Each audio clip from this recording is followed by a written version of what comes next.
Hello and welcome to the Command Phase. My name's Mark and thank you so much for joining me. Today we are diving into a universe born from a cataclysm, a saga of gods, monsters and endless war. If you've ever wondered how the Mortal Realms came to be and the timeline for the Age of Sigmar story, or you are brand new to the hobby and want to know more about the setting, then you've come to the right place. This video will take you on a journey through the grand tapestry of the Mortal Realms, from its fiery birth to the current unsettling hour of ruin and the Vermindoom. Now, a quick disclaimer, this is just a snippet. A condensed version of a huge amount of lore in this incredible setting, highlighting the key events. But with the plethora of black library books, rulebooks, battle tomes and websites online, you can dive into this amazing rabbit hole in whichever way you'd like to. So without any further ado, let's get stuck in. Our story starts not with a beginning, but with an ending. The transition from the Warhammer Fantasy setting to the Age of Sigmar was an apocalypse, an event so cataclysmic it is known as the End Times. This wasn't just a defeat for the forces of order, it was a complete and utter annihilation of the Warhammer world, a world so thoroughly consumed by chaos that it was simply known as the world that was. The End Times began with an impossible crescendo of threats. Nagash, the great necromancer, returned not to conquer, but to turn all life into unlife. Archaon the Everchosen launched his final world-ending assault from the north. The insidious Skaven, uniting for the first time, played a surprisingly destructive role, shattering the Chaos Moon Morisleb into warpstone meteors that devastated vast regions, and Nurgle's forces, led by the Glottkin, ravaged the heart of the Empire.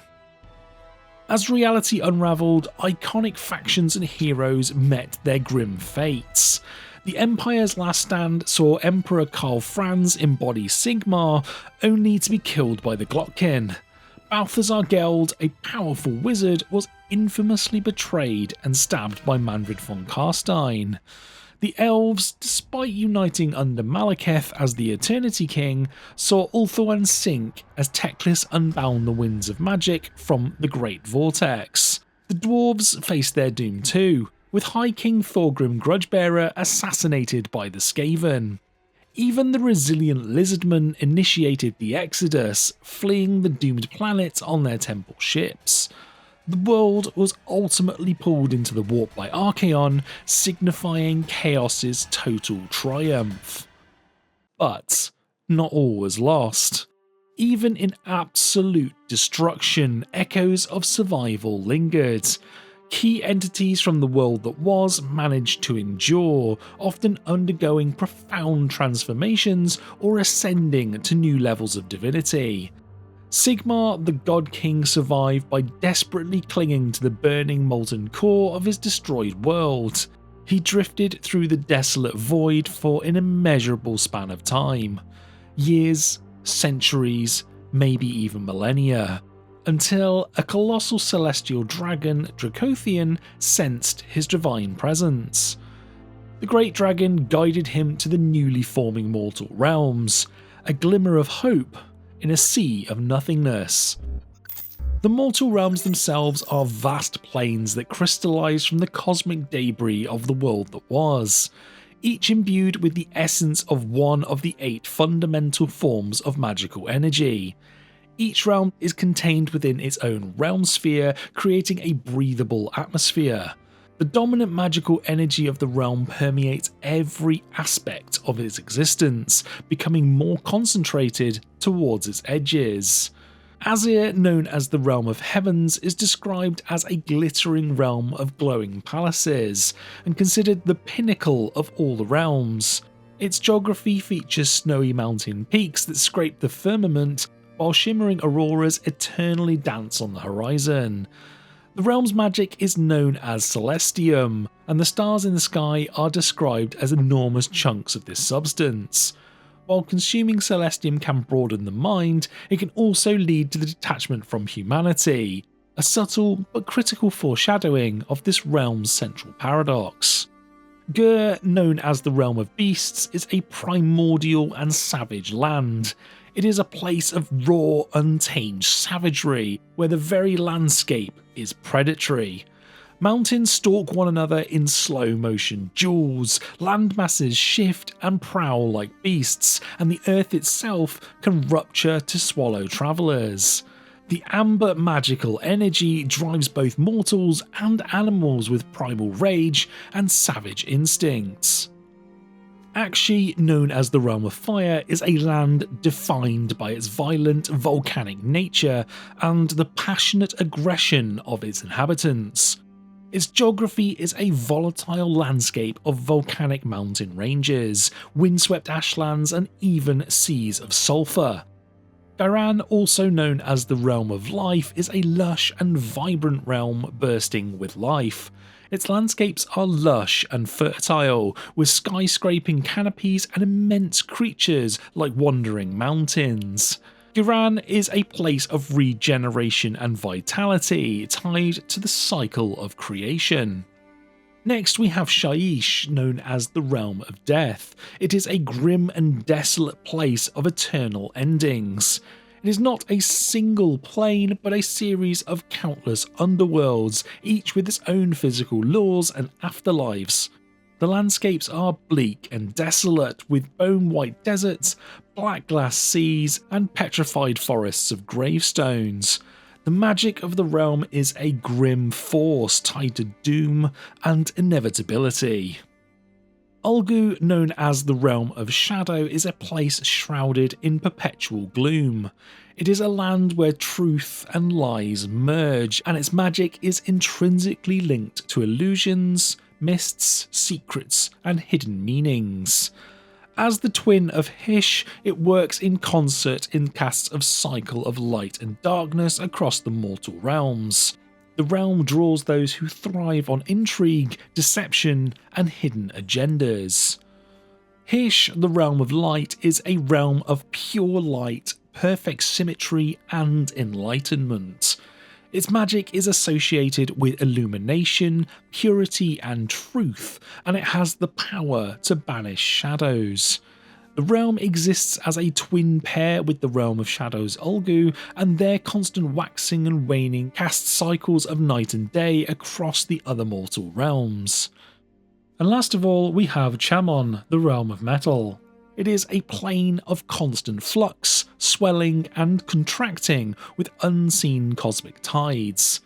Unlike the other realms, it is not a flat disk, but a series of diverse sub-realms that drift and meld within the firmament. The magic of the realm is so strong that the environment itself becomes metallic. Liquid gold rains from gleaming clouds, the air contains iron particles, and even the wildlife has metallic traits. These realms aren't just worlds, they are a direct consequence of the surviving divine essences and magical energies. The gods aren't just inhabitants, they are intrinsically linked to the very existence and character of their realms. Their divine will and the realm's inherent magic are deeply intertwined, providing a cosmic explanation for the unique forms of life and magic that flourish within them. While each realm is its own domain, they are all connected by what are known as realm gates. These arcane portals allow for near instantaneous travel between different realms. Because of their critical function, they are vital strategic points, with entire cities and civilizations developing around them. The most crucial nexus of these realm gates is a central sub-realm called the Eight Points, a location almost entirely under the control of Archaon the Everchosen, who rules from his towering citadel, the Varanspire. This strategic location gives Chaos a monumental advantage, serving as a central staging ground from which Archaon can launch invasions into any of the realms. This is why realm gates remain a constant point of conflict throughout the Age of Sigmar. The Age of Myth represents the initial foundational period of the mortal realms, a time largely shrouded in legend and remembered through epic songs and tales. It was a golden age of unparalleled prosperity and divine governance. After being brought to the realms by Dracothian, Sigmar embarked on an extensive journey of exploration, traversing the new world and discovering other divine beings who had survived the destruction of the world that was. Alariel was discovered and awakened by Sigmar in Ghyran. Grimnir and Grungi, the dwarven gods of martial prowess and smithing respectively, were freed of their chains by Sigmar atop the Iron Mountains in Chamon. Tyrion and Teclis, the twin gods of light, were found by Sigmar in Hysh alongside Malekith in Ulgu. They became the patron guardians of the elven race. Gorkamorka, the Orcish warrior and hunter god, is said to have fought Sigmar for 12 days and nights before he acknowledged him. And lastly, Nagash, the self-serving god of death, was found in a Realmstone cairn in Shaiish. Sigmar reluctantly revived him, knowing his immense power would be necessary in the fight against chaos. Recognising the inherent dangers of the new reality and the looming threat of chaos, Sigmar sought to unite these powerful entities, forming what would be known as the Pantheon of Order, or the Great Alliance. Operating from Azerheim, Sigmar's newly established capital in the realm of Azir, the Pantheon aimed to usher in an era of unprecedented growth and prosperity. They encountered primitive mortal races, providing them with guidance and divine protection, leading to the flourishing of civilizations. Under their benevolent rule, great works were achieved. Nagash imposed order upon the dead, Grungni imparted the secrets of metalcraft to mortals, and Gorkamorka, the twin-headed god of destruction, enthusiastically cleared wild territories as a fearsome monster hunter. The Pantheon also undertook the crucial task of destroying or sealing away dangerous god beasts and ancient artifacts within vast storm vaults, effectively paving the way for mortal civilization to thrive. Grimnir, fulfilling a vow, slayed the god beast Volcatrix in a titanic clash. This unfortunately resulted in his own demise and the scattering of his divine essence, known as Urgold, across the realms. A notable act of the Pantheon during this time was the successful capture and binding of Slaanesh, the dark god of excess. This monumental feat was achieved by Tyrion, Teclis and Malekith, with the crucial involvement of Morathi. They sought to reclaim the elven souls that Slaanesh had devoured from the world that was. While Slaanesh's power was greatly diminished, its corrupting influence continued to seep from its cosmic prison. The formation of the Pantheon of Order represented a hopeful new beginning, yet the inherent natures of some gods, such as Nagash's persistent scheming and Gorkamorka's insatiable love of conflict, and their eventual betrayals or departures, foreshadowed the Pantheon's inevitable fracturing. Even divine alliances were susceptible to ambition, differing priorities, and fundamental aspects of their being, rendering the Golden Age inherently unstable. Even during this seemingly idyllic Golden Age, the dark gods of chaos, Khorne, Tzeentch, Nurgle and Slaanesh, along with the Great Horned Rat, fixed their covetous gaze upon the mortal realms as their next target for their great game. This is an eternal conflict between themselves and their demonic armies, constantly vying for power and control. They began to influence the emerging civilizations, corrupting them from within through whispers, temptations, and the exploitation of mortal flaws. Cults dedicated to the dark gods secretly festered within the grand cities, and nomadic tribes of chaos worshippers posed a constant threat on the fringes of civilization. These subtle cracks in societies of the mortal realms widened, and the power of the dark gods swelled. The inevitable happened, and demons of chaos tore through the veil of reality, primarily in Akshi's arid plains, marking the true beginning of the Age of Chaos. Chaos quickly gained dominance over most of the realms, with Khorne the Blood God asserting a particularly brutal supremacy over vast territories. Initially, the united forces of the Pantheon successfully repelled these early incursions, demonstrating their collective might. However, with the strain of the unending war, the unity of the Pantheon proved fragile. The alliance gradually began to fracture due to conflicting priorities and personal ambitions of its divine members. Many gods, feeling that they had abandoned their own people and duties in this singular focus of combating chaos, began to retreat.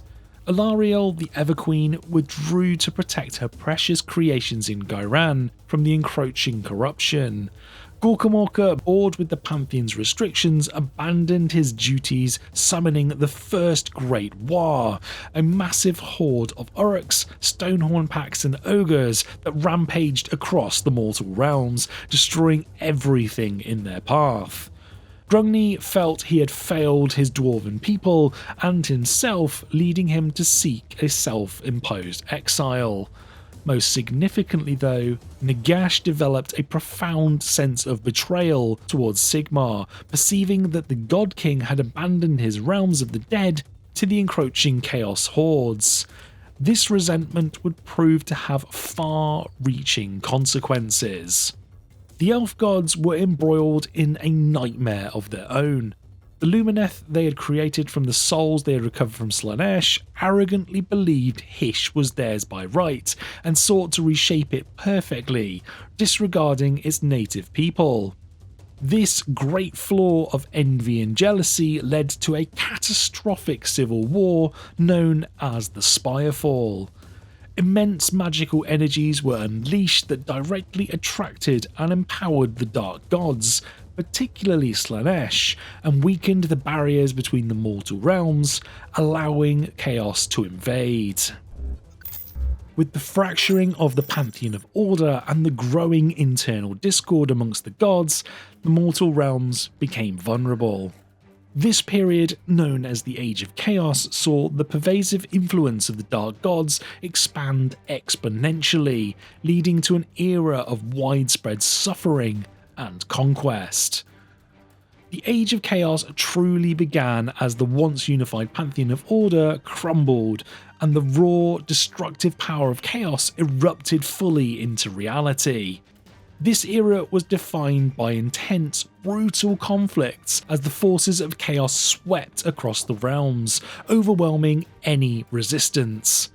At the forefront of this apocalyptic tide was Archaon the Ever-Chosen, who arrived in the mortal realms and swiftly assumed command of the disparate chaos forces.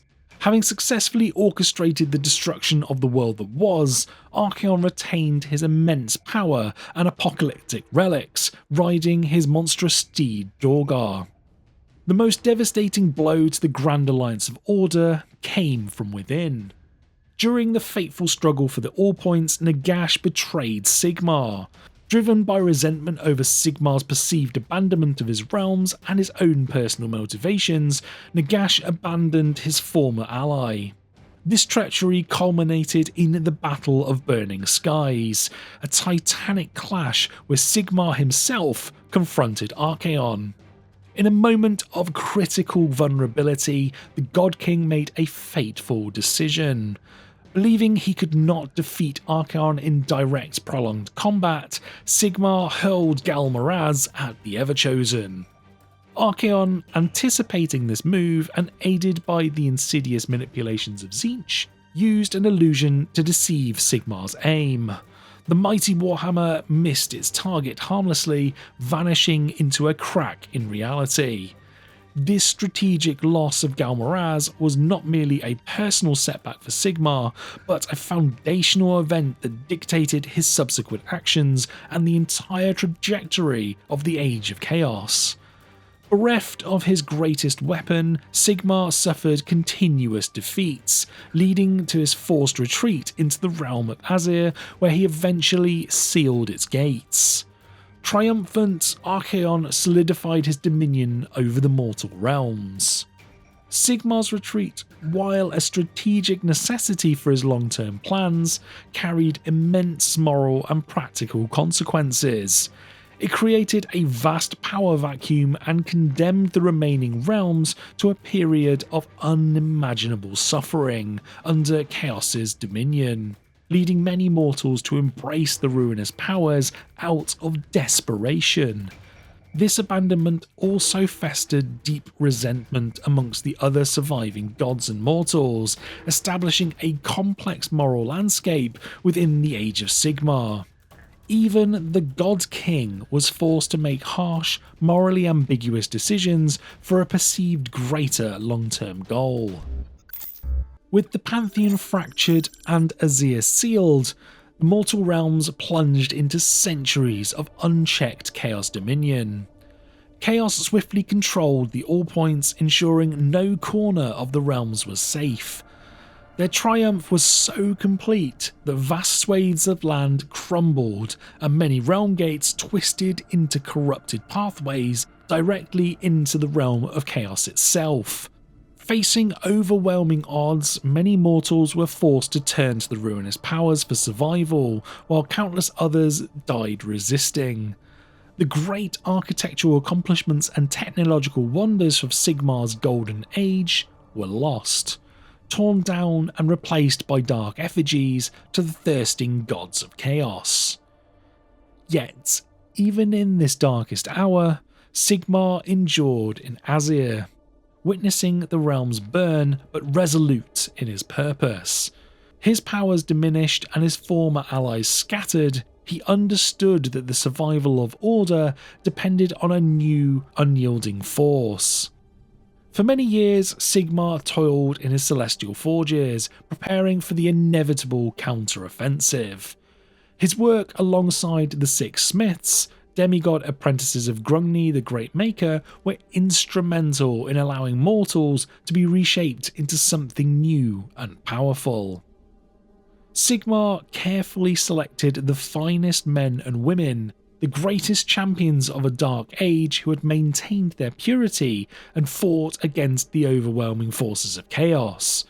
Their souls were drawn aloft in bolts of lightning and subjected to the arduous and often agonizing reforging process upon the anvil of apotheosis. Those who survived this transformative ordeal were reborn as the Stormcast Eternals, elite immortal warriors clad in a magical Sigmarite plate and armed with imbued weaponry. These elite warriors' souls are infused with the power of Star and Storm, allowing them to ride thunderbolts into battle against the forces of chaos, death and destruction. The design was clear, an army that could never really die, capable of eternal war. However, this immortality came at a profound and tragic cost. Each time they fell in battle and were reforged, a piece of their soul erodes, leaving them less human and more akin to mindless automatons. This development transformed the Stormcast from simply immortal heroes into a force grappling with internal decay and a gradual loss of their former selves. Their creation, while vital for Order's survival, directly antagonised Nagash, who viewed Sigmar as a soul thief for claiming these deceased souls. This act laid the groundwork for the Soul Wars, establishing a central conflict over the fate of mortal souls that would define the next major narrative arc. After centuries of meticulous preparation and the forging of a celestial army, Sigmar finally unleashed the Stormcast Eternals upon the mortal realms, marking the definitive beginning of the Age of Sigmar. This grand counterattack, known as the Realmgate Wars, was a desperate bid to reclaim the realms from chaos. The first storm host, led by Lord Celestin Vander's Hammerhand, struck in Akshi, the Realm of Fire, which was dangerously close to being fully absorbed by Khorne's influence.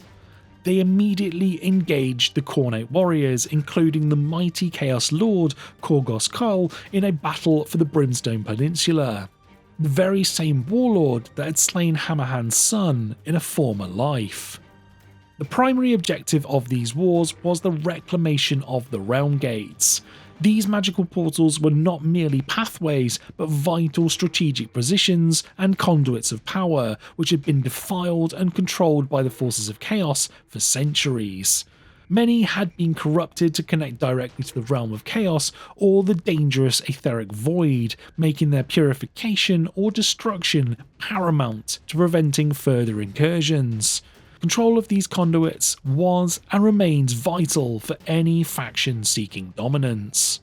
The Realmgate Wars unfolded across multiple realms, each presenting unique challenges and pivotal battles. In Aqshy, key battles included the assault on the Ironwarp Citadel and the prevention of Archaon binding the god-beast Ignax with the aid of the Fireslayers.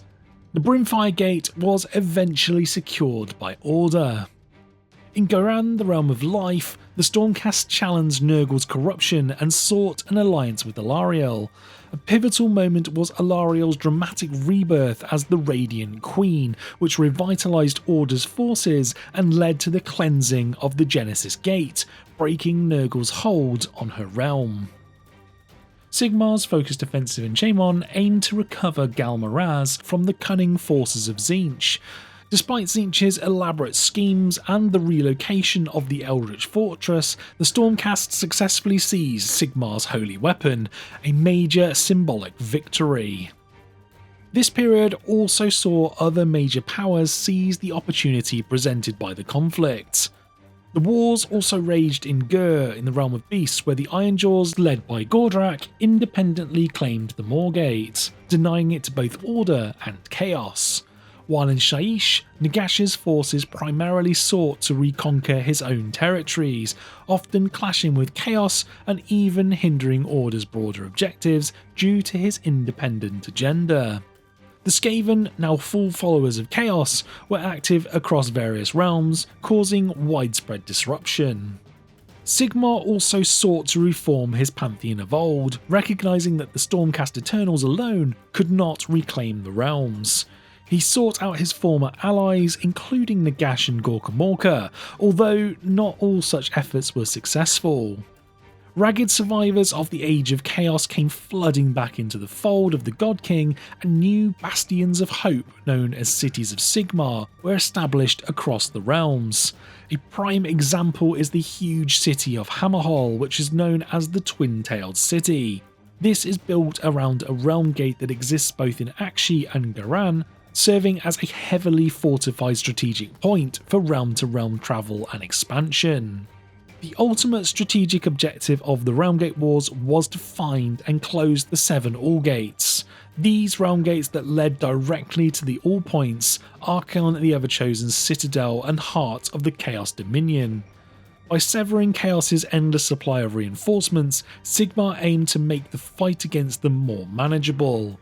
The Grand Alliance of Order achieved significant success, defeating Chaos forces and closing 3 of these crucial All-Gates, signifying a turning point in the war and bringing a renewed sense of hope to the embattled realms. While not a complete victory, it marked a significant turning point, shifting Sigmar's focus from aggressive conquest to building and protecting these reclaimed territories. Even as Order fought to reclaim the realms from Chaos, a new cataclysmic threat emerged from the Realm of Death, a consequence of past alliances and Nagash's unyielding ambition. This was to transform all the mortal realms into a necrotopia, a stagnant empire where all life is enslaved to his will, thereby starving other deities of worship and becoming the cosmos' sole power, driving all others from the mortal realms. The direct catalyst for the Soul Wars was Nagash's profound resentment over Sigmar's practice of reforging heroic mortal souls into his Stormcast Eternals. Nagash believes all souls belongs to him, viewing Sigmar's actions as a theft of what he considered rightfully his, reigniting a war of heaven and death over the ultimate fate of souls. He set about his great work by commanding endless legions of skeletons to harvest vast quantities of grave sand from the corners of the realm. This is the Realmstone of Shyish, which is a powerful magical material that embodies the essence of death, with each grain representing a mortal life. Nagash used this to construct the colossal inverted Black Pyramid in Nagashazar, drawing all death magic to his seat of power. I'm sure any fans of the old world may recognise this plan. As the pyramid was nearing completion, unsettling omens were happening all across the realms. These were known as the malign portents, and they manifested in bizarre occurrences, like corn cobs filled with human teeth, villages vanishing, and graveyards stirring to life, creating widespread psychological distress, societal unrest, and localised environmental oddities. Nagash's grand ritual, intended to achieve his ultimate dominion, was poised for completion. However, his meticulous plan was catastrophically derailed by an unforeseen lesser force, the cunning Skaven. The Ratmen have a long and storied history of inadvertently or deliberately foiling Nagash's schemes. These Skaven had infiltrated the Great Black Pyramid, seeking to steal the rare material the pyramid was made from, clawing at the inscriptions on the walls to retrieve this precious material. Though they were destroyed when the ritual was cast, their chaotic energy tainted the spell, causing it to go awry. The result was not the controlled, absolute dominion Nagash envisioned, but the cataclysmic Necroquake. This magical catastrophe unleashed a massive wave of magic to all corners of the mortal realms. Not only that, but created the Shyish Nadir, a swirling vortex of death energy at the heart of Shyish, pulling all souls towards it.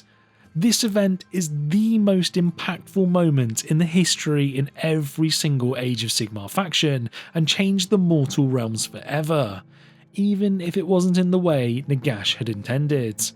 The shockwaves from this event caused trillions of dead to rise across all the mortal realms, not just zombies and skeletons, but also the ethereal spirits or ghosts we know as the Nighthaunt.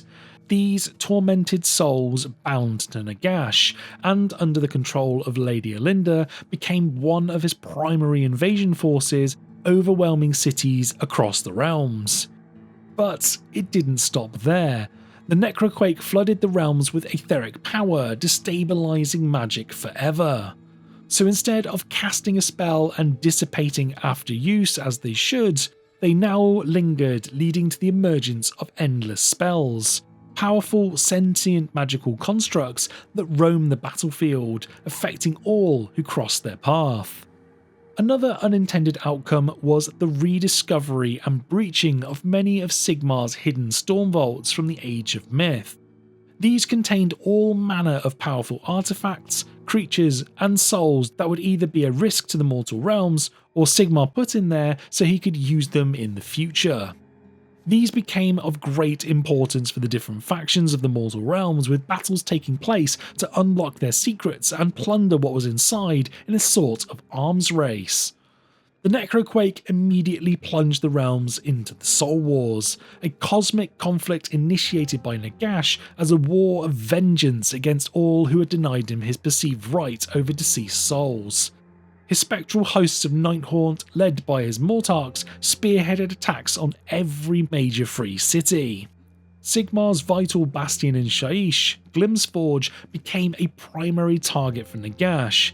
He sought to seize the 10,000 tombs beneath the city. As a result of this huge event, Sigmar responded by sending the newly introduced Sacrosanct Chambers of the Stormcast Eternals to defend this city. These warrior mystics are powerful spellcasters who channel Sigmar's divine energy in the form of arcane and celestial magic to combat arcane foes. A tragic turning point involved Lord Castellan Faris Tharm, a Stormcast whose soul was intercepted and twisted by Nagash into a Nighthaunt general, tasked with breaching the very tombs he once protected. If you wanted to dive into this story further, I would highly recommend Josh Reynolds' novel Soul Wars, which is a truly fantastic book. Next was the Siege of Sorrow. Lady Alinda was sent by Nagash to destroy the city of Lethis and open the storm vault known as the Midnight Tomb, which contained a powerful entity that had served Nagash in the past. Despite fierce resistance, including the betrayal of some Fireslayer mercenaries and the intervention of the Celestin Prime, the Midnight Tomb was opened, freeing Orpheon Catacross, a legendary strategic genius in his mortal life. He was taken by Nagash to become the new Mortarch of his newly created Ossiarch Bone Reapers, Nagash's disciplined and sentient answer to Sigmar's Stormcast Eternals. Not quite a plan B in case the spell didn't go right, but another way for him to conquer the mortal realms and the souls within. The Bone Reapers are far more than mere animated skeletons. They are described as massive constructs of bone and countless warriors' souls functioning almost like undead robots or an undead Roman Empire. Nagash perfected a meticulous process for their creation. He takes individual souls, strips them down to their most useful elements such as knowledge, obedience, training and leadership skills, while discarding undesirable traits like fear, compassion or loyalty to anything other than Nagash. These fragmented and melded souls are then twisted around Shaishi's Realmstone, forming a hardened gem that serves as the Bone Reaper's consciousness. This gem is then encased within a body of magically hardened bone, crafted to perfection for its intended purpose. This process artificially creates highly specialized individuals, warriors, leaders, artisans and philosophers all in one, making them superior to regular undead due to their sophisticated approach to warfare and logistics. They were used to expand Nagash's dominion by claiming land and enforcing a tithe of bone from conquered territories, a macabre form of taxation in order to create more of them. Catacross's personal army, the Mortis Praetorians, consists of 10,000 warriors forged from the souls of those he knew in life, renowned for their tactical acumen. The contrast between the Stormcast Eternals' painful dehumanizing reforging and the Ossiarch Bone Reaper's controlled composite re-embodiment highlights an evolving thematic exploration of immortality and death in Age of Sigmar, where death is not an end, but a means to an end, a tactical maneuver for Nagash's forces. From his newly established and stable power base in Shaish, Catacross the Mortarch of Necropolis launched a bold invasion on the 8 Points, the very heart of Archaon's dominion. This significant conflict unfolded during the events detailed in another fantastic book, Wrath of the Everchosen. The 8 Points, once known as the All Points, is a desolate, chaos-dominated wasteland littered with the ruins of ancient cities and countless realm gates, serving as a nexus for various chaos warbands and industrial complexes mining volatile Varanite realmstone. Catacross initiated his invasion while Archaon was temporarily absent, engaged in his own quest to free Slaanesh. The Ossiarch Bone Reaper forces achieved significant initial successes, seizing control of the Death Gate within the 8 Points and establishing a formidable fortification known as the Arc Terminus. This stronghold proved resilient, holding firm against the relentless assaults of Chaos forces. The very nature of the Death faction provided a grim advantage. Every fallen mortal on the battlefield became another potential soldier for Nagash's legions, allowing them to continuously replenish their ranks from the enemy's casualties. Upon Archaon's furious return, he immediately launched a counterattack against Catacross, who was leading his army on the battlefield. Archaon, wielding the dreaded Slayer of Kings, cut through Catacross's attendants and guards, confronting the Mortarch in a fierce duel. The combat was described as a complex exchange of parries, dodges and counters. Ultimately, Archaon overpowered Catacross, plunging the Slayer of Kings into the undead general. However, Catacross, ever the master strategist, had anticipated this outcome. He soon rematerialized in a new body within the Arc Terminus, having used the jewel to take notes on Archaon's fighting style and capabilities. The halls of the Arc Terminus were revealed to be lined with hundreds of Catacross-like statues, symbolising the eternal nature of death and signalling that the battle for the 8 points was far from over, destined to be a prolonged and drawn-out struggle. The Broken Realms campaign was a major narrative event to lead us into the 3rd edition of the game, told through 4 books: Morathi, Teclis, Be'lakor, and Kragnos. It dramatically reshaped the mortal realms, altering the balance of power among gods and factions. It pushed the story forward beyond the direct conflict between Sigmar and Nagash, showcasing the individual ambitions and power plays of various gods and mighty champions. The saga commenced with the cunning and ruthless Morathi, ruler of the Daughters of Cain, embarking on a manipulative quest to ascend to godhood. She found her opportunity when she learned of Archaon's plan to use Varanite Realmstone to open the Archway to Azir. She saw the Varanite as a key to her godhood. Morathi approached Sigmar with a proposal for a joint expedition to seize the Varanite. Though suspicious, Sigmar agreed, fearing a chaos invasion. They mustered a massive force, including Stormcast Eternals and Daughters of Cain, securing passage through the Genesis Gate with Alariel's help. However, Morathi secretly allied with Catacross, Mortarch of the Necropolis, offering shadow-infused bones in exchange for his forces distracting Archaon's hordes at a crucial moment. She also betrayed the Stormcast Eternals within Varanthanx's Maw, using an illusion to separate them and incapacitating their leader, Lord Arcanum Brenna Vennesdreich, to prevent her from revealing the deception.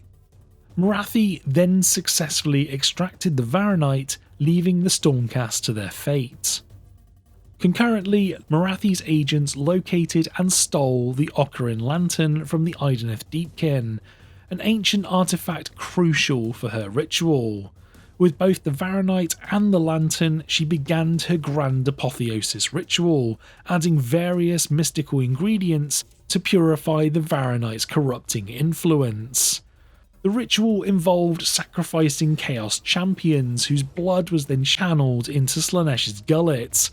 Morathi then plunged into Slaaneish's stomach using the Ocarin Lantern to attract powerful Elf King's souls, which she devoured to gain divine power.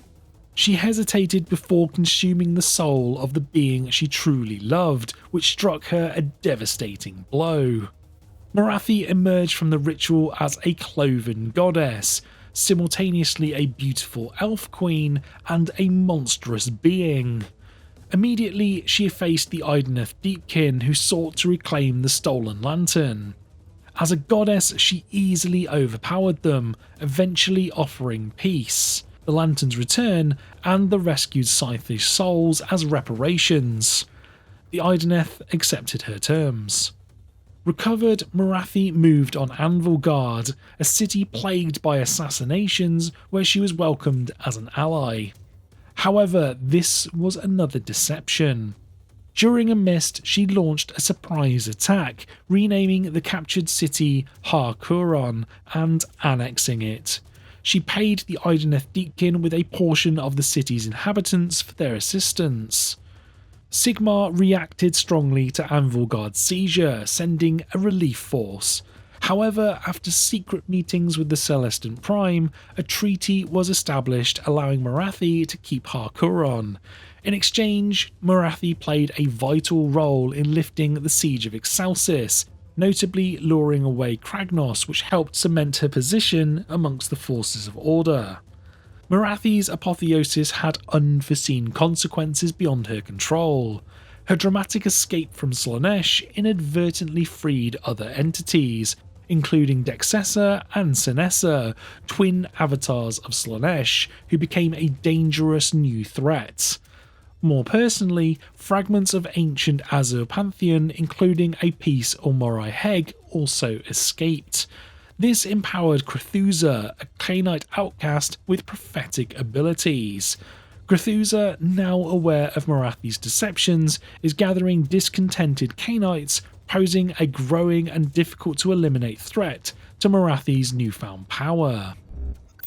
The second installment of the Broken Realms saga shifted focus to Teclis, the elven god of magic and enlightenment. After witnessing the suffering and defilement of his beloved Hysh, Teclis decided to act decisively. His primary motivation was to punish Nagash for his blasphemous magic and to permanently break the Necroquake's hold. Teclis, leading the full might of the Lumineth Realm Lords, launched a daring two-pronged assault. The conflict began with the Storm of Geists, where Nagash's Nighthaunt forces invaded Hysh, specifically Settler's Gain. Teclis made a dramatic entrance, personally banishing the ghostly hordes and signalling his intent. The core of Teclis' campaign was the War of Empires, a direct invasion of Nagash's realm of Shyish. The Lumineth Realm Lords, employing their unique martial and magical prowess, struck deep into the Ossiarch Empire. Simultaneously, Nagash retaliated with the War of the Mortarchs. His most powerful lieutenants, Arkan the Black, Manfred von Karstein, and Neferata, launched coordinated invasions into other realms. These diversionary attacks aimed to spread Teclis' forces thin and cripple his allies. However, these incursions were met with fierce resistance from the Lumineth and their Cities of Sigmar allies, often spearheaded by champions like Lyrior Ulthral and the Light of Eltharion. The climax of Teclis' story occurred on Mount Avalenor in Hysh. Teclis, accompanied by the sentient moon spirit Kelenar and his most devoted followers, confronted Nagash directly. This was no mere battle, it was a cosmic duel between two godlike beings, shaping the very fabric of reality around them. As the two deities clashed, their magics tore apart the landscape.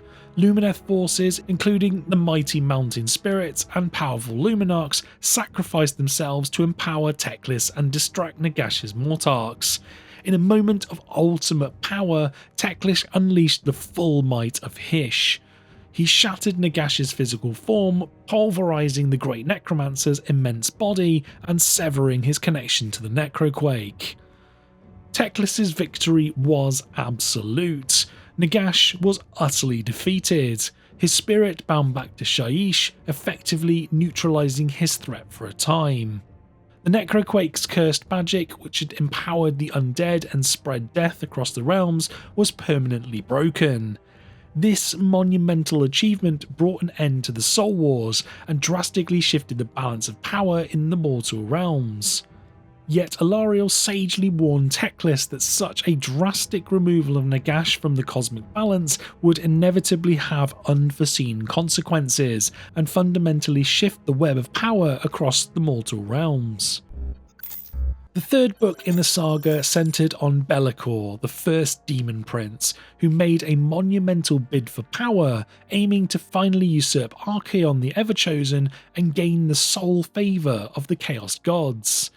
His elaborate scheme involved plunging the realm of Chamon into a state of perpetual magical instability.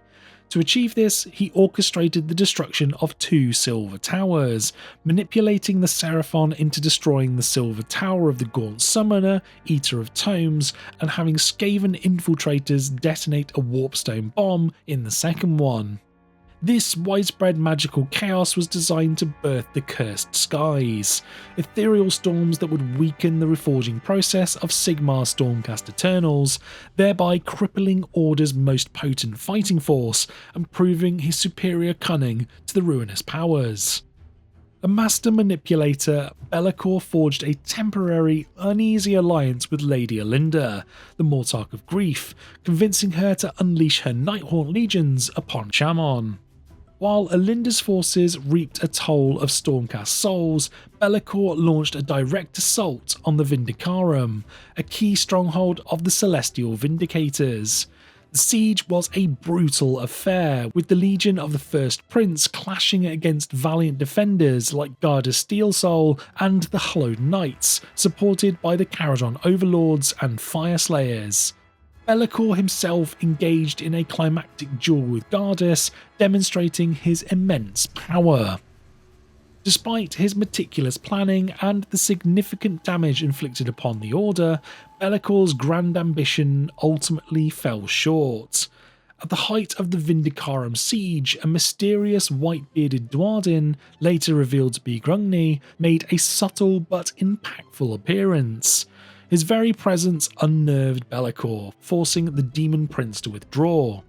Though Be'lakor successfully conjured the cursed skies across various realms and saw his mortal cult swell in number, the Chaos Gods viewed his retreat as a failure, continuing to favour Archaon. Be'lakor's bid for ultimate supremacy was thwarted, leaving him to brood and plot further vengeance from his stronghold of Mordekar, forever cursed to be the Harbinger, but never the crowned king. The final installment of the Broken Realms saga introduced a new colossal threat that shook the mortal realms to their core. Kragnos, the End of Empires, an ancient god of destruction. This primordial force of nature had been imprisoned for millennia by the hands of Slanlord Croak and the Great Dracothian in the Twinhorn Peaks. His release came as the result of the gods trying to restore balance after what Nagash had unleashed upon the realms with the Necroquake. Alarielle wove the ritual of life to bring a surge of renewal and growth back to the realms wherever it was heard. While this was intentionally done to restore balance to the realms, unfortunately it had a devastating side effect. The life magic caused the many trees around the Twinhorn Peak to dig their roots into it, penetrating Kragnos' prison. The magic then seeped into him, filling him with vigour and enough vitality to burst through the mountain in the act of elemental savagery. Kragnos' raw, untamed might aligned him with the forces of destruction, and his destructive path caused widespread devastation, particularly against the burgeoning cities of Sigmar. His awakening also sent a surge of beast energy everywhere, empowering the various destruction factions across the realms, rising up in their masses with rage and overwhelming urge to destroy. These forces saw in Kragnos a reflection of their primal deity, Gorkamorka. This time period would become known as the Era of the Beast. Excelsis, a strategically vital city of Sigmar located in the wild and untamed realm of Gur, found itself directly in the path of Kragnos' apocalyptic rampage. Prophecies, often gleaned from the ancient Spear of Malice embedded within the city, hinted at its grim fate. The city faced a multifaceted assault that tested its formidable defences to their limits. The primary and most devastating threat came from Kragnos himself, accompanied by a colossal war, composing of hordes of Uruks including the newly emerged and cunning Crawlboys, monstrous Mega-Gargants and other greenskin forces. Kragnos systematically battered Excelsis' outer walls. His sheer power, coupled with the immense destructive force of his followers, inflicted severe damage upon the city's fortifications. Even before Kragnos' arrival, Excelsis was struggling. Insidious Skaven forces had burrowed beneath the city, launching surprise attacks and spreading chaos from within.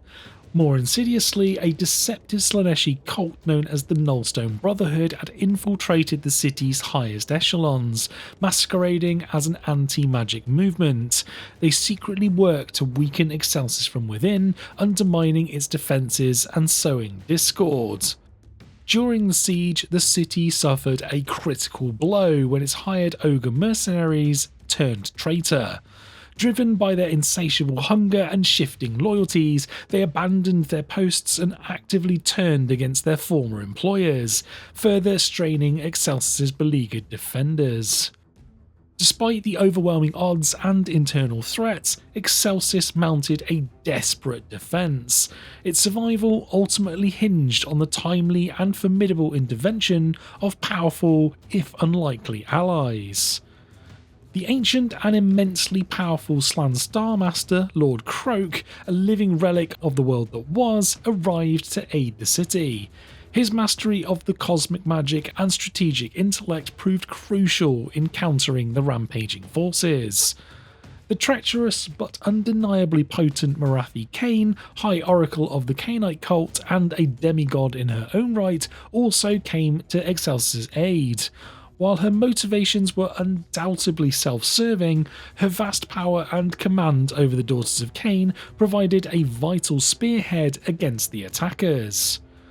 Through a combination of these powerful interventions combined with the desperate valour of Excelsis' own defenders, including the newly deployed Thunderstrike Stormcast Eternals sent by Sigmar, the tide slowly turned. The Slaaneshi twins, Sinessa and Excessa, who had been manipulating the Nullstone Brotherhood, were banished back to the realm of chaos. Crucially, Kragnos himself was ultimately outmaneuvered and lured into a portal, removing his direct threat to Excelsis.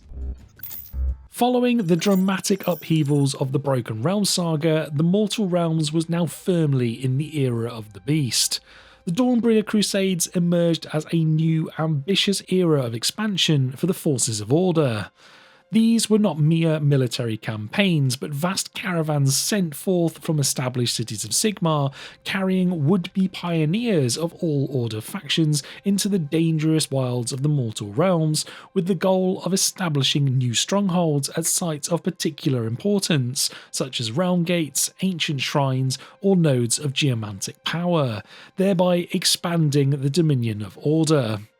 Participants in these crusades, ranging from a few hundred to thousands of souls, undertook a sacred pact symbolised by the acceptance of a coin malleus. While romanticised by Sigmarite propaganda, the motivations for joining were diverse and often complex. For some, it was a holy cause or an opportunity for glory. For others, an escape from a difficult past. The promise of land and status, or even a pardon for certain crimes. The Dawnbringer series specifically chronicles the Twin-Tailed Crusade. This was a multi-pronged expedition launching from the great city of Hammerhal, simultaneously venturing across the plains of Akshi and the verdant lands of Garan.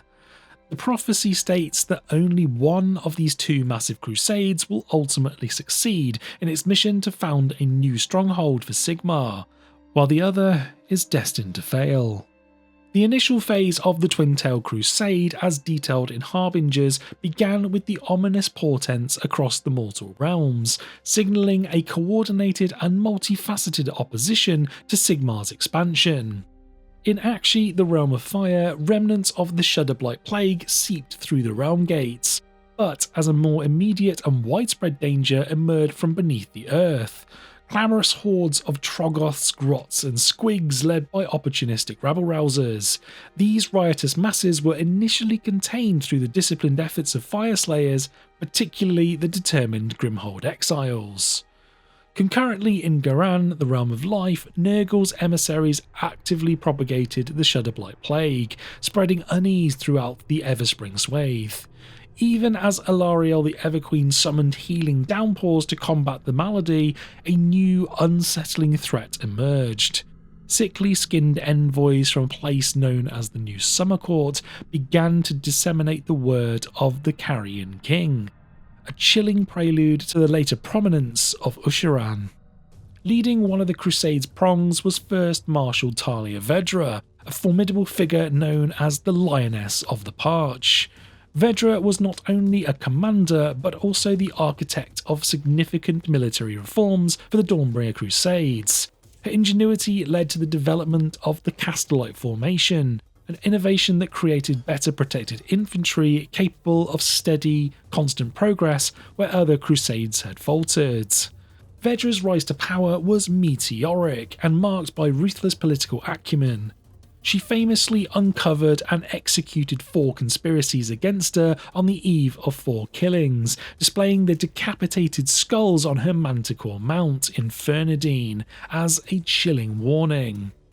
Her military innovations were a direct and necessary response to all the terrible challenges faced by the Crusades, demonstrating the adaptive nature of Order's forces in a relentlessly hostile environment.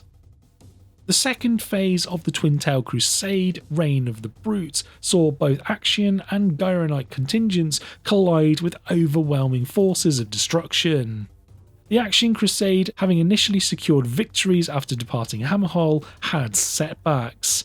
News reached them of a massive Khornate attack descending upon Hammerhall.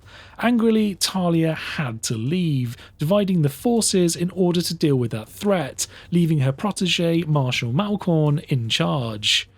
They continued, reaching the fortress of Trucebreak for supplies, when disaster struck.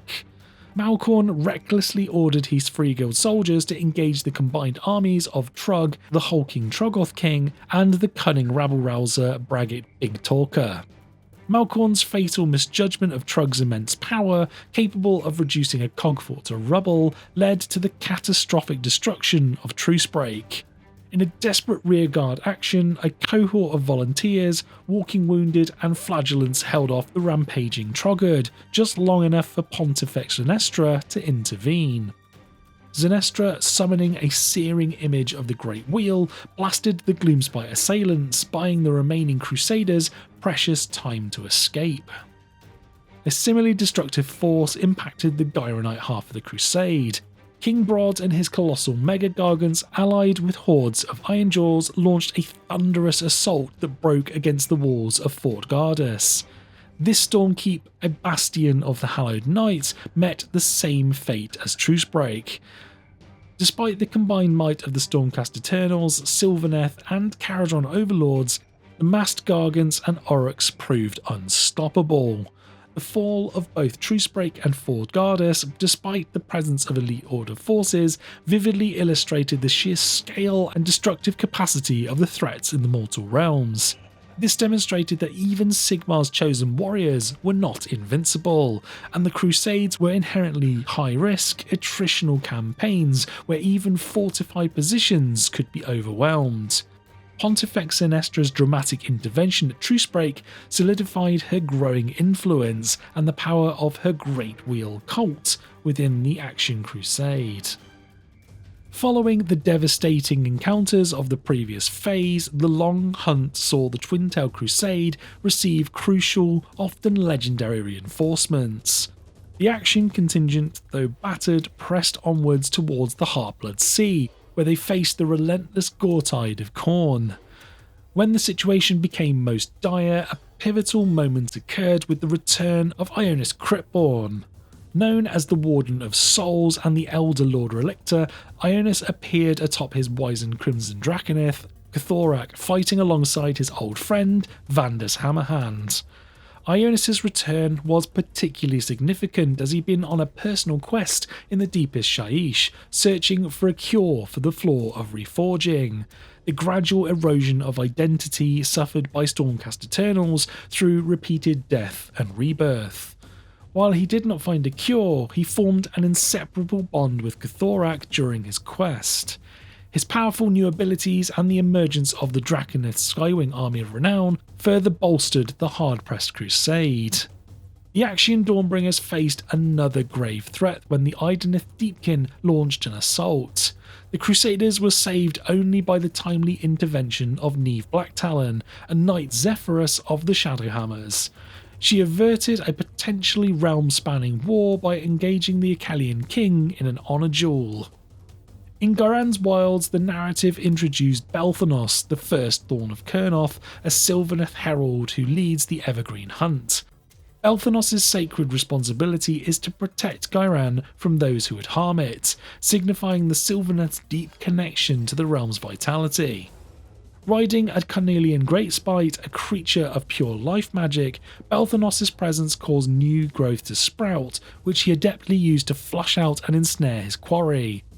While the direct impact on the Gyronite Crusade in Book 3 is less detailed, his presence established a powerful nature-aligned force aiding the Order's efforts in that realm.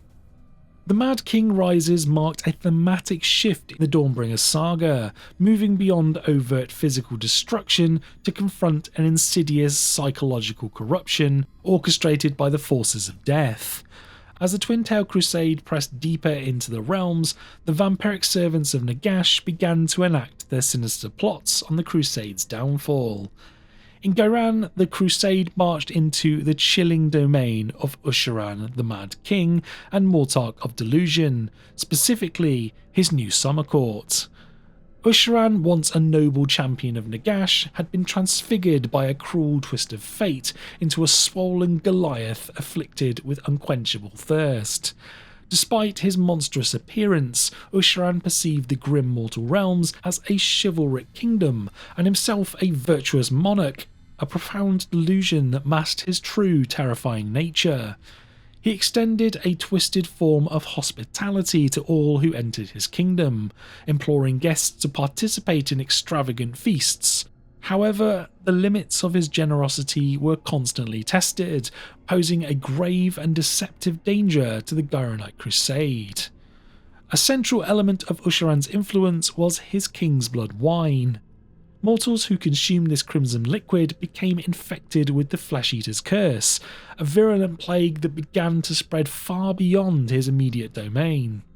Despite his apparent madness, Usharan was cunning, and his plan was for this wine and its associated curse to be spread across the realms, subtly bringing cities under his sway. This King's Blood curse was not merely a localised affliction, it became a virulent plague threatening Hammerhal itself, the very heart of Sigmar's faithful. Meanwhile, in Akshi, the Crusade encountered another vampiric threat in the form of Laukavai's Vangorian courts. Concurrently, the Akshian contingent continued to fall under the religious sway of Pontifex Sinestra and her cult of the Great Wheel. This growing influence led to internal conflicts and controversial decisions within the Crusade, such as the removal of wheels from the steam tanks, a move driven by the cult's zealous beliefs.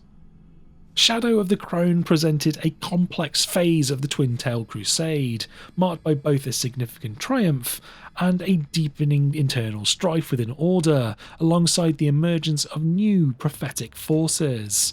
In a notable success, the Akshi contingent of the Crusade achieved its primary objective, successfully founding a new city named Embergard. This burgeoning settlement was strategically located near a mountainous region rich in realmstone deposits. Its establishment largely attributed to the zealous efforts of the Great Wheel's religious fanatics under the command of Pontifex Sinestra. However, this moment of triumph for the Akshian Crusade was contrasted by a growing crisis back home in Hammerhal. While the Crusade pushed outwards, a virulent plague, the King's Blood Curse, threatened to destabilise the very heartlands of Sigmar's faithful. It was here that Armand Callis and Hannah Toll, a renowned witch-hunting duo and agents of the Order of Azir, along with their eclectic band of compatriots, took on the critical task of investigating the cause of the spreading madness. Their investigation revealed the horrifying truth. Usharan's blood was being made into wine, and the mortals who consumed it became infected with the Flesh Eater's curse. During their investigation, Callis and Toll received unexpected aid from Crethusa the Croneseer. Crethusa was an elf leading a splinter faction of Cainites, the Croneseer's pariahs, who openly rejected Morathi Cain's divinity and instead sought favour with the ancient elven crone goddess Morai Heg. Once a scorned outcast, Crethusa had been transformed and empowered with potent gifts of prescience by a sliver of divinity from Morai Heg during Morathi Cain's ascension. Now, guided by her foresight, she sought to steer the path of destiny for the Daughters of Cain, even possessing visions of the elven race's resurgence and ultimate doom. Her abilities were primarily supportive, empowering her followers with prophecies through burnt offerings of blood, demonstrating a unique form of magic rooted in sacrifice and foresight. The emergence of Cthulhu and her dissident Cainites revealed deepening internal schisms within the Grand Alliance of Order, particularly among the Daughters of Cain. This indicated that even allied factions were not entirely unified, adding another layer of complexity and potential instability to Sigmar's forces, suggesting that the challenges facing Order were not solely external. The Dawnbringer saga reached its gripping climax in Hounds of Chaos, revealing the ultimate, often tragic fates of the Twin-Tail Crusades' efforts and setting the stage for a new era in the mortal realms.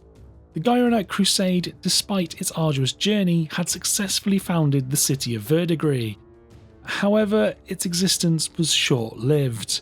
Abraxia, the Spear of the Everchosen and leader of Archaon's elite vanguard, was unleashed upon Gyran with the express purpose of proving the futility of Sigmar's efforts. She launched a brutal assault on Verdigris, systematically dismantling its defences and tearing down its defenders. During this devastating assault, Abraxia herself succumbed to the Kingsblood's curse, a taint she had acquired after a prior encounter with Usharan. To reverse this affliction, Archaon directed her to seek the sacred fire from the Phoenix Temple. This led to an epic moment in the narrative. Abraxia and her vanguard proceeded to raze the ancient city of the Phoenicium, devastating its Phoenix Guard to claim the purifying flame. In a final act of defiance, the last elf defending the temple absorbed the remaining essence of the flame, transforming into a phoenix spirit, a development that hinted at future narrative possibilities for the Lumineth. Following this destruction, Abraxia burned the Phoenicium to the ground and rebuilt the temple as Blackpire, a new chaos stronghold intended as a base to incinerate the Everspring Swathe, thus establishing a clear future between the Chaos and Sylvaneth. Meanwhile, the Dark Oath tribes of Akshi, including Gunnar Brand and his oathbound kin, played a crucial, albeit unwitting role in a much larger insidious plot. Gunnar Brand, a chieftain who, despite his disdain for the gods, swore oaths for power and the protection of his kin, was cunningly deceived by Vermin Lord Screech Vermin King. Vermin King manipulated the Dark Oath into planting warpstone spikes, leading them to believe that this would corrupt the land and drive out Sigmarite invaders, when in reality it served a far more destructive purpose. Gunnar's tribe later suffered decimation at the hands of the Skaven after realising the true nature of the plot, leading Gunnar to swear vengeance against the Ratmen. In Akshi, the narrative also saw the significant development of Korgos Kull, a major Khornate figure who ascended to demonhood after a brutal confrontation where he defeated and took the head of Gavriel Shoreheart. In a stark contrast, Vandus Hammerhand, a renowned hero of Sigmar and Ionis Cryptborn's close friend, was denied the opportunity to defeat Kull himself as he managed to escape the conflict. Instead, Vandus was left utterly insane and broken by the cumulative tolls of repeated reforgings. This tragic fate was further illuminated by Iona's Cryptborn, who, questioning Sigmar about the necessity of these grim events, revealed that Vandus was not an isolated case. Hundreds of other Stormcast Eternals were similarly shattered and mindless fragments of who they once were, due to the unsustainable cost of their immortality. The fates of Vandus Hammerhand and Ionis Cryptborn's revelation served as a grim conclusion to the Stormcast Eternals narrative arc within this saga, emphasising the profound and unsustainable cost of their reforging process and foreshadowing a darker future for Sigmar's elite. For much of Age of Sigmar's history, the Skaven, a race of malevolent rat-like humanoids, have lurked in the shadows and sewers of the mortal realms, their countless hordes worshipping the insidious horned rat. Known for their treachery, cunning tactics and overwhelming numbers, they have been a persistent, if often underestimated, threat. A pivotal and terrifying development has been the ascension of the Great Horned Rat to a fully fledged member of the Chaos Pantheon, having struck a deal with Archaon, effectively becoming the fifth Chaos God. This god of treachery, who constantly vies for recognition and respect, has long harboured intricate schemes. This ascension fundamentally alters the dynamics of chaos itself, introducing a new, unpredictable major player whose inherent treachery and self-interests mean his goals may not always align with those of the traditional four chaos gods.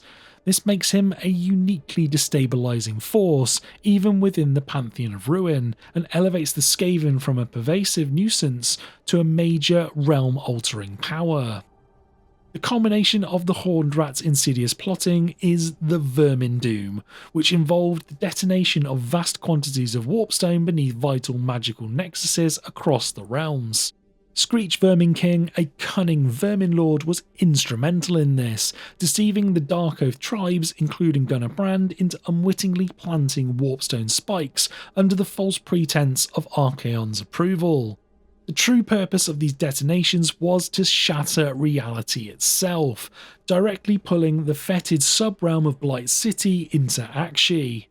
The consequences were immediate and apocalyptic.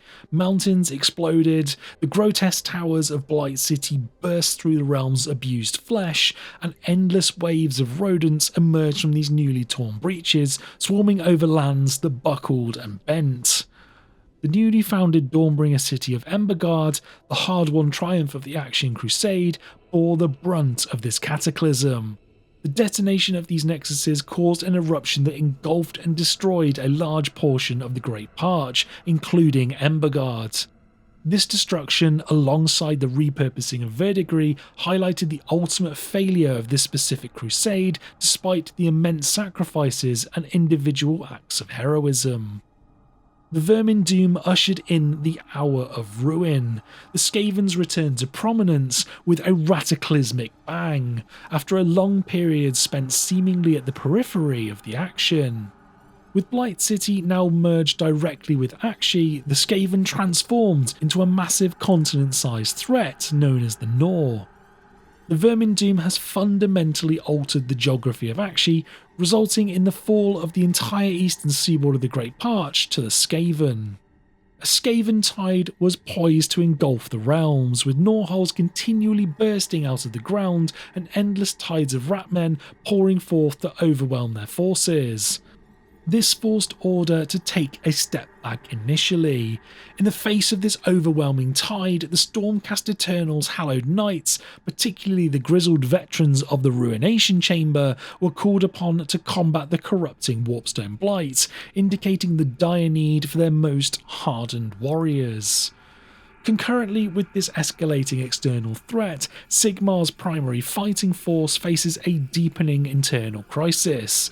Their repeated reforging, while granting them immortality, are causing them to slowly lose their humanity, memories, and individuality. They are becoming more like their weapon or armour than the human beings they once were, a process explicitly described as immortality is essentially a curse. This degradation is leading to growing disillusionment, with some Stormcast Eternals losing their humanity and blaming Sigmar, hinting at potential internal strife or a profound evolution within Sigmar's ranks. This curse, however, did provide one unusual benefit. The power of Azir that suffuses them causes enemy sorceries to fail against them, while the corrupting influence of chaos is unable to find purchase. The Vermindoom's effects were felt across the realms, with new battlefronts and localised conflicts emerging. In Aqshy, the conflict focused upon the ravaged coast, a region at the very edge of the Nor where Aqshy's mantle was splintered and warped most severely. Here, the very veins of the realm have been cut open, exposing deposits of Emberstone, the Realmstone of Aqshy, and the surrounding seas are now filled with a mutagenic slime and shadows of liquid warpstone. The first great clashes between Stormcast Eternals and Skaven took place in the city of Hell's Claw on the island of Hellcrown. The Hallowed Knights managed to destroy one of the Warp Shatter bells, which were being built to whip the Skaven into new heights of mania. It was a costly victory though, as the Skaven completely overrun Hellcrown. These endless swarms of Skaven are now attacking the mountain strongholds of the Adamantine Chain, the only barrier standing in their way to the rest of Akshi. Bastion Carthalos and Iridan the Witness, alongside the Stormcast of the Ruination Chambers, are leading the defence. Meanwhile, across the other realms and factions, there hasn't been a lot of information since the Vermindoom, but we have these fragments. The great skyport of Barak Urbaz was sent crashing out of the sky into Ayada in the realm of metal, causing an internal power struggle between the Caradrons for their own selfish aspirations. Speaking of internal struggles, a civil war has broken out in the Gortide since the ascendance and disappearance of Korgos Khal. While control hasn't been taken, plenty of internal fighting ensued, and of course, Khorne does not care from where the blood flows.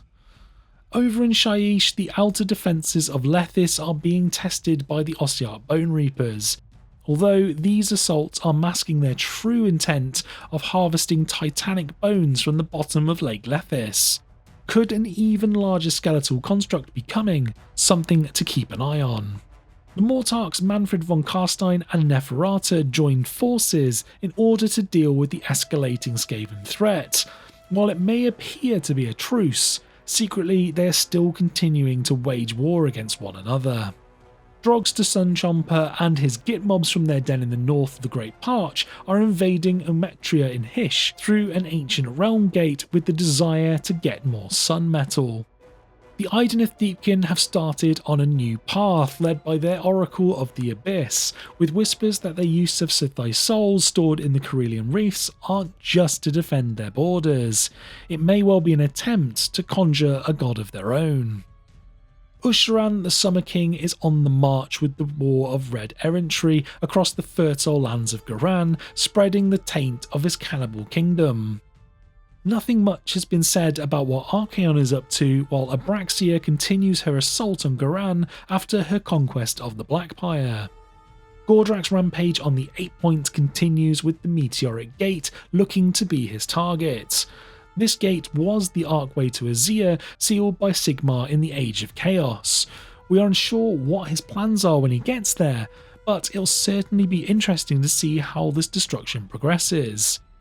In Gur, the Iron Suns returned and took back Fort Dakbad from the vampires that called it home. Now they seek to extend their dominion in the realm, while Gordrak is preoccupied in the 8 Points. And lastly, and most excitingly for me, is the Hellsmiths of Hashut have returned, which is a massive addition for the game with a brand new faction. These Twisted Duardin are on the march again and have their sights firmly on Grimnir's Firehold. The model range for this faction looks incredible, and I 100% bought the army box as soon as I could. I can't wait to see how their story plays out and getting the models on the tabletop.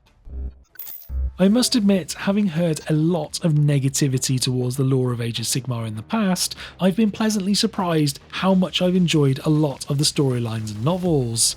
It's been a perfect accompaniment to drive to work or hobby sessions. The Callus and Toll novels have been a particular favourite of mine. Hopefully this has been a useful primer for you to have an understanding of where we are in the overall narrative for Age of Sigmar, allowing you to jump in further to certain areas or storylines you find the most interesting. There are a huge number of books and resources online if you want to dive into the deep rabbit hole that is the lore for this game. Let me know in the comment section below what your favourite part of the lore is so far, or a novel that you've enjoyed. I'd be really interested to hear your recommendations. If you enjoyed the video and want to see more, please hit that like and subscribe button, as it really helps the channel to grow. Thank you so much for watching the command phase, and I'll see you in the next video.